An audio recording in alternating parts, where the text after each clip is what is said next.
വളരെയധികം സംശയാസ്പദമാക്കുന്ന അല്ലെങ്കിൽ അതിലേക്ക് വിരൽ ചൂണ്ടുന്ന നിരവധി സംഭവങ്ങൾ ഉണ്ടായിട്ടുണ്ട് എന്നുള്ളത് ഒരു സത്യമാണ്. അല്ല, ഇത്തരം എണ്ണയെല്ലാം പിടിമുറുക്കുമ്പോൾ പോലും പ്രവർത്തനങ്ങൾ നടക്കുകയാണല്ലോ. അപ്പോൾ അതിന് അനുകൂലമായ ഒരു മണ്ണായി കേരളം മാറിയിട്ടുണ്ടോ? അല്ല, തീർച്ചയായിട്ടും അത് തന്നെയാണ് NIA പരിശോധിക്കുന്നത്. കാശ്മീർ കഴിഞ്ഞാൽ ഏറ്റവും കൂടുതൽ തീവ്രവാദ പ്രവർത്തനത്തിന് അനുകൂലമായ മണ്ണാണ് കേരളം എന്നുള്ളതാണ് കേന്ദ്ര സർക്കാരിൻ്റെ ഒരു വിലയിരുത്തൽ. അപ്പോൾ അതനുസരിച്ചുള്ള അന്വേഷണങ്ങളും അതനുസരിച്ചുള്ള നീക്കങ്ങളും കേരളത്തിൽ കുറച്ച് നാളായിട്ട് തുടർന്നു വരികയാണ്.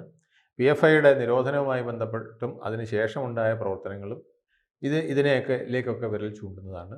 അപ്പോൾ അതിൽ ബന്ധപ്പെട്ട് ഏതൊക്കെ വിദേശ തീവ്രവാദി സംഘടനകളുമായി ബന്ധപ്പെടുന്നു എന്നുള്ളത് വരെ ഇപ്പോൾ NIA വളരെ ആഴത്തിൽ അന്വേഷിച്ചുകൊണ്ടിരിക്കുകയാണ്. നമ്മൾക്കറിയാം P. ജയരാജൻ്റെ ഒരു പുസ്തകം, അതിൽ തന്നെ ഇത്തരത്തിലുള്ള കൂടുതൽ വാർത്തകളും വിശേഷങ്ങളും നിങ്ങളിലേക്ക് എത്താൻ ABC മലയാളം സബ്സ്ക്രൈബ് ചെയ്യുക, ബെൽ ബട്ടണും അമർത്തുക.